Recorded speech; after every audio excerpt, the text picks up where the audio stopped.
இந்த ட்ரைக்குள்ள ஒரு டாலியா செடி வச்சிருந்தத நான் காமிச்சிருப்பேன். ஒரு ரெட் கலர் பூ பூக்கக்கூடியது. அழகா இருக்கும். பந்து மாதிரி பூத்திருக்கும். அடிக்கடி நான் வீடியோல காமிச்சிருப்பேன். அந்த செடி இப்போ பாருங்களேன் அதோட நிலைமைய. காஞ்சு போய் பட்டு போயிருச்சுங்க ஃப்ரெண்ட்ஸ்.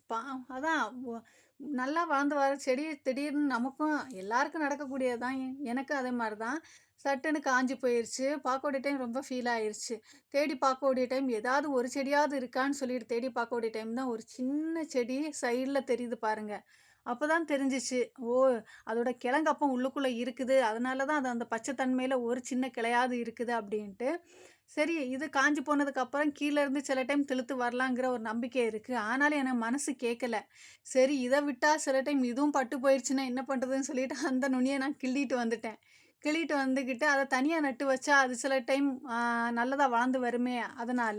ஆனா, அந்த ரெட் கலர் டாலியால நான் வேற ஒரு இடத்துல ஒரு செடி எடுத்து நேரமே நட்டு வச்சுட்டேன். இதே மாதிரி நீங்களும் ட்ரை பண்ணி பாருங்க.